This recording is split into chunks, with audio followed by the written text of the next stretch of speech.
नन्हे मुन्ने बच्चों नमस्कार। रीता सरकार की आज की प्रस्तुति राजकुमार महबूब की कथा। कहानी का प्रारंभ इस प्रकार है। किसी देश में मंसूरे आलम नामक एक शक्तिशाली राजा थे। उनके पास अपार धन संपत्ति तथा सैन्य बल था। वहाँ की प्रजा बहुत खुश थी, परंतु राजा के पास कोई संतान नहीं था। अपने उत्तराधिकारी के अभाव में राजा बहुत दुखी एवं चिंतित रहते थे। एक दिन राजा ने कई पंडितों को अपने दरबार में बुलाया और पूछा, कृपया आप मुझे बताएं कौन सा नवजात शिशु राजा बनने के योग्य है। कुछ देर तक सोच विचार के बाद पंडितों ने कहा, महाराज, पिछले रविवार मध्य रात्रि के समय जिस बच्चे का जन्म हुआ हो वह बड़ा भाग्यशाली बच्चा है। आप उस बच्चे को गोद ले सकते हैं। राजा के आदेश पर पूरे राज्य में दूत भेजकर पता किया गया कि उस क्षण किस घर पुत्र संतान का जन्म हुआ है। खोजबीन के बाद पता चला कि गरीब कसाई के घर पर उस समय पुत्र का जन्म हुआ था। राजा ने कसाई से कहा, मेरे दोस्त, मैं राजा की हैसियत से नहीं बल्कि एक साधारण जनता की तरह आपके संतान को गोद लेना चाहता हूँ। क्या आपकी सम्मति है? कसाई ने कहा, महाराज, मैं बहुत गरीब हूँ। मेरे पुत्र का लालन पालन राजमहल में होगा, यह मेरे लिए सौभाग्य की बात है। अतः मुझे कोई आपत्ति नहीं है। राजा ने बड़े धूमधाम से नियम पूर्वक कसाई के पुत्र को गोद ले लिया। उसका नाम राजकुमार कासब रखा गया। राजकुमार की शिक्षा दीक्षा की व्यवस्था उचित ढंग से किया गया। बड़े होने पर महाराज ने राजकुमार को अपने ही राज्य के एक प्रांत का शासन भार सौंप दिया। अधिकार पाते ही राजकुमार अपनी प्रजा के साथ बहुत दुर्व्यवहार करने लगे। जनता आतंकित हो उठी। उनके अत्याचार की खबर महाराज के कानों तक पहुंचा, लेकिन उन्हें विश्वास नहीं हुआ। इस बीच महारानी ने गर्भ धारण किया। महाराज बहुत खुश हुए। पूरे राज्य में खुशी की लहर दौड़ पड़ी। खबर मिलते ही राजकुमार कासब बहुत दुखी तथा चिंतित हो गए। उन्होंने सोचा, मैं कसाई का बेटा हूँ। अब राजा के पास अपनी संतान होने पर वे मुझे इस सुख संपत्ति से वंचित कर देंगे। एक बार राजमहल का सुख भोगने के बाद मेरे लिए इतना त्याग करना कठिन हो जाएगा। इसके बाद राजकुमार अपने घोड़े पर सवार होकर राजमहल की तरफ चल पड़ा। मध्य रात्रि के समय वह राजमहल पहुंचा। राजा गहरी निद्रा में सो रहे थे। राजकुमार के कमरे में घुसा और अपनी तलवार से राजा का सर काट डाला। अब वो महारानी के खोज में उनके कमरे की तरफ बढ़ा। लेकिन महारानी को राजकुमार के आने की सूचना पहले ही मिल गई थी। अतः महारानी ने अपने दासियों के साथ राजमहल से भागकर जंगल में अपनी जान बचाई। वहां जाकर उसने अपनी दासियों को वापस लौट जाने के लिए कहा। महारानी जंगल में बैठकर अपने दुर्भाग्य पर रो रही थी। अचानक एक किसान वहां से गुजर रहा था। उसकी नज़र महारानी पर पड़ी। उसने पूछा, देवी, आप परी या अप्सरा कौन हैं और क्यों रो रही हैं? रानी ने कहा, मैं एक साधारण नारी हूँ। मेरे पति इस राज्य के महाराजा थे, लेकिन अब मैं अपने घर बार को छोड़कर इस जंगल में भटक रही हूँ। किसान महारानी को घर ले आया और अपनी बहन की तरह रखने लगा।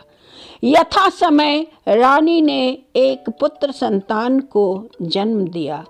पूरे गांव में यह बात फैल गई कि किसान की बहन के गर्भ से देव शिशु का जन्म हुआ है। रानी ने अपने पुत्र का नाम महबूबे आलम विश्व प्रिय रखा। थोड़ा बड़ा होने पर महबूब गांव के पाठशाला में पढ़ने लगा। जल्दी ही वह अपने किसान दोस्तों से पढ़ाई तथा कुश्ती आदि में आगे बढ़ गया। किसान के बच्चे गुल्ली डंडा खेलते, परंतु महबूब तीर धनुष लेकर खेलता था। उसने अपने आप धनुष विद्या में महारत हासिल कर ली। इधर राजा ने एक कृत्रिम युद्ध का आयोजन किया, जिसमें जीतने वाले को सोने के 500 मोहर, राज पोशाक तथा एक घोड़ा एवं युद्ध के लिए शस्त्र दिया जाएगा। महबूब अपनी माता को बिना बताए प्रतियोगिता में भाग लेने के लिए शहर की तरफ चल पड़ा। रात में घर नहीं लौटा देखकर रानी व्याकुल हो उठी। चारों तरफ महबूब को खोजा गया, लेकिन वह नहीं मिला। रानी ने खाना पीना छोड़ दिया। शहर पहुंचकर महबूब ने प्रतियोगिता में अपना नाम लिखवा दिया। इधर रानी परेशान हो गई थी और महबूब प्रतियोगिता में अपना नाम दर्ज करवाला। वह सबसे कम उम्र का प्रतियोगी था। महाराज के सामने प्रतियोगिता शुरू हुई। कोई भी प्रतियोगी निशाने पर तीर नहीं फेंक सका। अंत में महबूब की बारी आई। उसका तीर लक्ष्य को चीरता हुआ निकल गया। महाराज के आदेश पर महबूब को पुरस्कार ग्रहण करने के लिए आमंत्रित किया गया। उसने अपने स्वर्गीय पिता के पोशाक, अस्त्र तथा घोड़ा पसंद किया। साथ में 500 मोहर भी दिया गया। महबूब की शक्ल महाराज से मिलती थी, अतः अपने पिता के पोशाक पहनकर जब वह घोड़े पर सवार होकर बाहर निकला, तब सारी प्रजा कहने लगी, देखो, हमारे स्वर्गीय महाराज फिर से जीवित होकर हमारे सामने हाजिर हो गए हैं। प्रजा की बातों को सुनकर राजा का सब अत्यंत क्रोधित हुए और उन्होंने अपने नौकरों को आदेश दिया, इस लड़के को फौरन फांसी पर लटका दो। राजकुमार वहां से निकलकर भागा। 2 दिन बाद वह अपने गांव लौट आया। उसे देखते ही रानी माँ एक बार हंसने के बाद पुनः रोने लगी। महबूब ने अपनी माँ से हंसने तथा रोने का कारण पूछा। माँ ने बताया, बेटा, अपने पिता के पोशाक में तुम्हें देख मुझे खुशी हुई, किंतु अपनी दुर्दशा की बात सोचकर मैं रोने लगी। अब तुम अपने जन्म के रहस्य को जान चुके हो। राजकुमार के चेहरे पर खुशी झलकने लगा। उसने अपनी माता से कहा, प्रजा की बातें सुनकर मुझे संदेह हो रहा था, लेकिन अब विश्वास हो गया कि मैं महाराज का पुत्र हूँ। आज मैं शपथ लेता हूँ कि पिता के हत्यारे को मैं अवश्य मार डालूंगा तथा एक दिन मैं ही राजा बनूंगा। तब तक इस राज्य का अन्न जल ग्रहण नहीं करूंगा। किसान तथा पूरे गांव के मना करने के बावजूद महबूब अपने जिद पर अड़ा रहा। अपनी माता को साथ लेकर वह किसान परिवार से विदा लिया तथा उस राज्य को छोड़कर आगे चल दिया। अच्छी कहानी है ना बेटे? ध्यान से सुनिए। कई दिनों तक भूखे प्यासे चलने के बाद वे दोनों थक कर चूर हो गए। आश्रय की खोज में वे एक छोटे से मस्जिद में पहुँचे। वहाँ एक फ़कीर बैठा नमाज अदा कर रहा था। फ़कीर ने कहा, आप लोग बहुत थके हुए हैं, यहाँ आराम कीजिए। उधर कोने में रोटी का एक टुकड़ा पड़ा है तथा पानी रखा है, आप दोनों उसे बांटकर खा लीजिए। रोटी का टुकड़ा बहुत छोटा था, पानी भी छोटे से बर्तन में रखा था। माँ बेटा दोनों एक दूसरे से कहने लगे कि इसमें दोनों की भूख नहीं मिट पाएगी, लेकिन उन दोनों के भरपेट खाने के बाद भी रोटी तथा पानी बच गया। अब फ़कीर ने उनसे पूछा, आगे घना जंगल तथा तूफानी समुद्र है, आप कहाँ जाना चाहते हैं? मेरी बात मानकर आप लोग अपने घर वापस लौट जाएं। राजकुमार ने कहा, हम प्रतिज्ञा करके निकले हैं, अतः वापस लौटना असंभव है। यदि आप हमारी मदद करें तो हम धन्य हो जाएंगे। फ़कीर ने उन्हें 2 डंडे दिए। उसने कहा, पहले डंडे को मशाल की तरह पकड़ना, जिससे जंगली जीव जंतु डरकर भाग जाएंगे, तथा दूसरे डंडे को पानी में डुबोते ही समुद्र का पानी भी उसके आसपास 14 गज की दूरी तक बिल्कुल शांत तथा घुटनों के नीचे तक पहुंच जाएगा। इस प्रकार वे दोनों आगे बढ़ने लगे।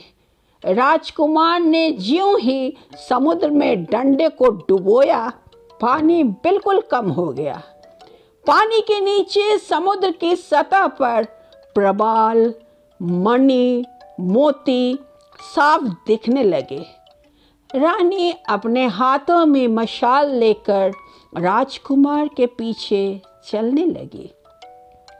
समुद्र के बीचों बीच पहुंचकर राजकुमार ने देखा, ढेर सारे लाल चमकीले पत्थर चुन्नी पड़े हुए हैं। उसे देखते ही राजकुमार उत्साह से भर उठे और उसे लेने की जिद करने लगे। महारानी को ढेर सारी कीमती पत्थरों का एक साथ मिलना किसी विपत्ति का संकेत लग रहा था।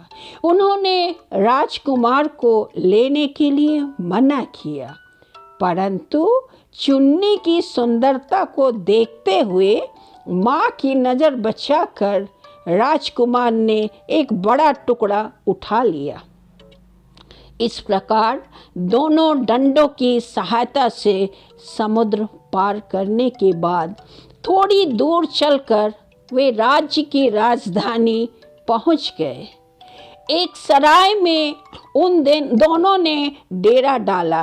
रानी ने राजकुमार को कुछ पैसे देकर बाजार से खाना लाने भेजा।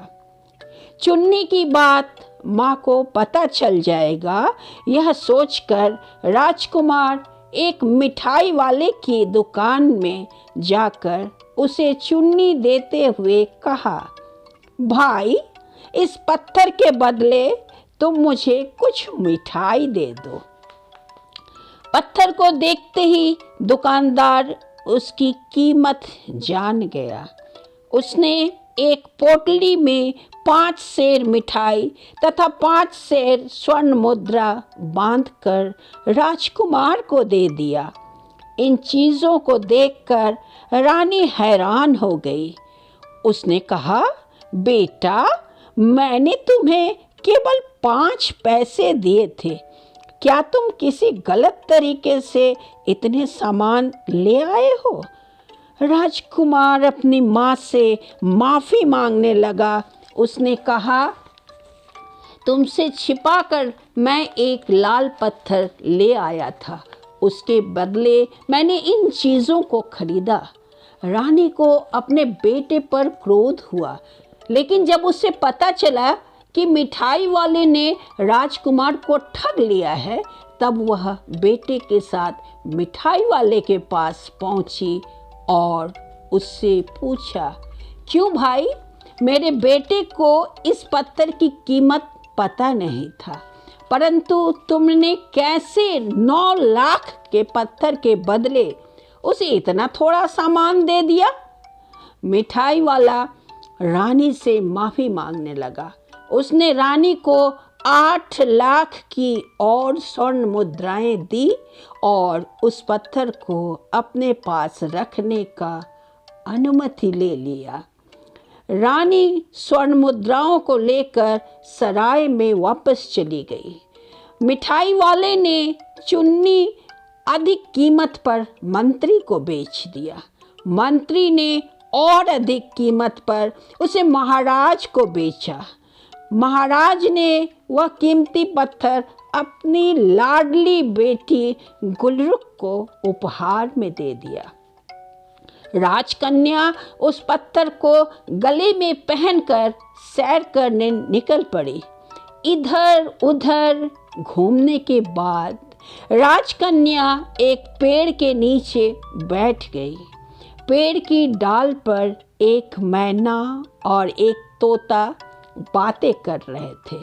मैना ने तोते से कहा, दोस्त, एक कहानी सुनाओ। तोते ने कहा, सुंदरी, मेरी कहानी सुनकर तुम नाराज हो जाओगी, क्योंकि मैं कुछ अप्रिय सत्य कहने वाला हूँ। मैना, डरो मत, मैं नाराज नहीं होऊंगा, तुम कहानी सुनाओ। तोता, सुंदरी, तुम लड़कियां भी अजीब शौक रखती हो। एक सुंदरी राजकन्या को महाराज ने एक चुन्नी उपहार में दिया। राजकन्या इतने कीमती पत्थर को पहली बार देखी, इसलिए उसे पहनकर खुशी से इठलाती हुई वो लोगों को दिखाने के लिए सैर पर निकल पड़ी। लेकिन उसे यह मालूम नहीं था, कीमती पत्थर के साथ वस्त्र भी कीमती पहने जाते हैं। राजकन्या को मालूम पड़ गया कि पक्षियां उनके बारे में ही बात कर रही हैं। राजकन्या फौरन घर वापस लौट आई और चुन्नी उतार कर फेंक दिया तथा खाना पीना छोड़कर रोने लगी। महाराज चिंतित हो उठे। उन्होंने राजकन्या से आकस्मिक दुख का कारण पूछा। राजकन्या ने कहा, आपने मुझे केवल एक चुन्नी भेंट किया, इसके साथ और 12 चुन्नी तथा कीमती वस्त्र नहीं दिए। पक्षियां भी मेरा मजाक उड़ा रही हैं। जब तक सारी चीज़ें आप मुझे लाकर नहीं देते, मैं अन्न जल ग्रहण नहीं करूंगी। महाराज ने मंत्री से पूछा कि उन्हें चुन्नी कहाँ मिला था। मंत्री ने मिठाई वाले से पूछा। मिठाई वाला राजकुमार की खोज में सराय मालिक के पास दौड़ा, लेकिन वे लोग वहाँ से जा चुके थे। अंत में घबराता हुआ मिठाई वाला थका हारा लौट ही रहा था कि उसकी नज़र एक समुद्र के किनारे एक महल पर पड़ी। राजकुमार महबूब अपने घोड़े पर सवार होकर शिकार पर निकल रहे थे। दुकानदार ने उनसे कहा, प्रभु, महाराज ने आपको दरबार में हाजिर होने का हुक्म दिया है। राजकुमार ने कहा, अपने महाराज से जाकर कहो कि मैं उनका नौकर या प्रजा नहीं हूँ। मुझे हुक्म देने का अधिकार उनके पास नहीं है। अतः यदि वे जरूरी समझे तो यहाँ आकर मुझसे मिल सकते हैं। दुकानदार की बात सुनकर पहले तो महाराज क्रोधित हो गए। बाद में उन्हें लगा कि राजकुमारी गुलरुख की भलाई के लिए उन्हें राजकुमार महबूब के पास जाना चाहिए। अतः वे स्वयं उनसे मिलने के लिए चल पड़े। महाराज का भव्य स्वागत किया गया। महाराज ने राजकुमार से कहा, आपने किसी दुकानदार के पास एक चुन्नी बेचा था। क्या आपके पास वैसी 12 और चुन्नी तथा उस प्रकार का कीमती वस्त्र है? मैं अपनी बेटी के लिए खरीदना चाहता हूँ। राजकुमार ने कहा, जी हाँ, मेरे पास हजारों चुन्नियाँ हैं। आगे देखिए महाराज को चुन्नी कैसे मिलती हैं और कहानी किस तरफ बढ़ती है। महाराज हैरान हो गए और सोचने लगे, अपने राज्य से निर्वासित इस युवक के पास इतनी संपत्ति कहाँ से आई? जरूर कोई खजाना मिल गया होगा। फिर उन्होंने कहा, मैं अपनी पूरी संपत्ति के बदले भी उतनी चुन्नी नहीं खरीद पाऊंगा, अतः मुझे केवल 12 चुन्नी चाहिए। राजकुमार महबूब ने 4 दिन का समय मांगा। राजकुमार अपनी माँ की आज्ञा लेकर अपने दोनों डंडों के साथ समुद्र में कूद पड़ा। समुद्र के बीचों बीच पहुंचकर उसने देखा ढेर सारे चुन्नी बहकर आ रहे हैं। उसकी इच्छा हुई कि आगे चलकर देखा जाए कि चुन्नी कहाँ से निकल रहा है। इस प्रकार आगे बढ़ते बढ़ते वह काफी दूर निकल पड़ा। उसने देखा एक जगह पर फव्वारे की तरह सुगंधित जल बहुत तेजी से निकल रहा है और उसके साथ हजारों चुन्नी गिर रहे हैं। अपने डंडे के सहारे महबूब कुएं में बने इस फव्वारे में कूद पड़ा। कुएं की सतह पर पहुंचकर उसने देखा एक विशाल लोहे का फाटक है और उसके बाईं तरफ एक नाला बह रहा है। फाटक बंद था, इसलिए नाले के रास्ते राजकुमार अंदर चला गया। अंदर पहुंचकर राजकुमार ने देखा एक विशाल राजमहल, जिसके चारों तरफ सुंदर फल तथा फूल के बागीचे लगे हैं। पेड़ों पर सुंदर चिड़ियाँ चहचहा रही है, लेकिन कहीं कोई मनुष्य दिखलाई नहीं पड़ रहा है। वह राजमहल के अंदर प्रवेश कर गया। उसने देखा एक कमरे में 12 सुगंधित मोमबत्तियां जल रही हैं। उसके मध्य एक गमले में पानी रखा है, जिसके ठीक ऊपर लोहे के जंजीर से बंधा हुआ किसी मनुष्य का कटा हुआ सर लटक रहा है। गमले के पानी में रक्त का एक एक बूंद गिर रहा है और वह लाल चुन्नी बनकर नाले के रास्ते बहकर बाहर चला जा रहा है। राजकुमार काफी देर तक वहां खड़ा देखता रहा। अचानक कुछ लोगों के पैरों की आवाज सुनकर राजकुमार एक कोने में छुप गया। उसने देखा 12 परियां कमरे में आई।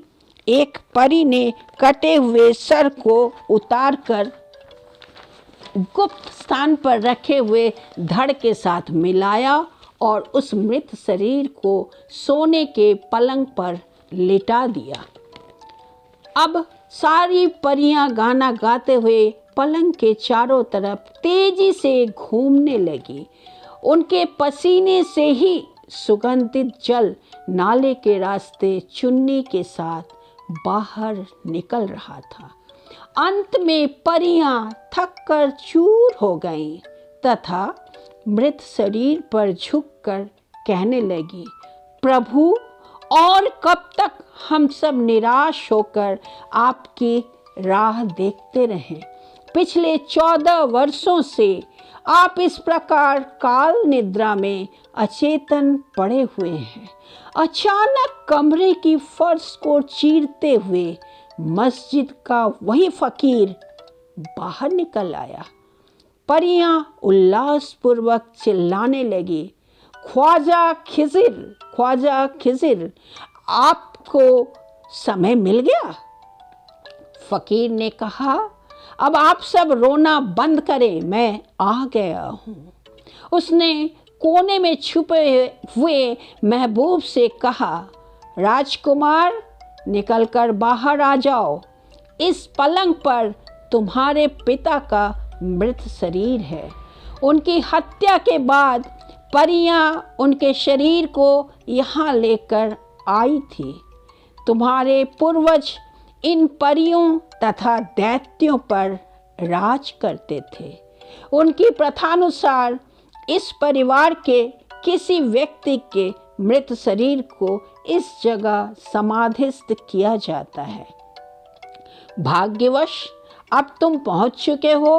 अपने पिता की अंतिम क्रिया संपन्न करो। सारी कथा सुनकर ज्यों ही राजकुमार ने अपने पिता के शरीर को स्पर्श किया, महाराज जीवित हो उठे। परियां नाचने गाने लगी। फकीर पुनः गायब हो गया। राजमहल लौटकर महबूब ने राजा के साथ अपनी माता का पुनर्मिलन करवाया। 4 दिन पश्चात महाराज राजकुमार महबूब से मिलने आए। उसने सारी घटना उनको बताई और कहा, ये मेरे पिता पारस देश के महाराजा हैं तथा आप भारतवर्ष के महाराजा हैं। कुमार ने एक कटोरी जल में अपनी उंगली के थोड़े से कटे भाग से रक्त को गिरने दिया और उसमें से लाल चुन्नी निकलने लगा। उसने कहा, हम पारस देश के राजकुमार के एक बूंद खून से ये चुन्नी बन सकते हैं। इसके बाद दोनों राज्यों में दोस्ती हो गई। दोनों राज्य की सेना मिलकर कासिब राजा को युद्ध में हराकर मार डाला। राजकुमार महबूब के साथ राजकुमारी गुलरुख का विवाह हो गया। कितनी मज़ेदार कहानी है ना बच्चों? आपने एंजॉय किया? यदि एंजॉय किया है then like, share and subscribe. Thank you.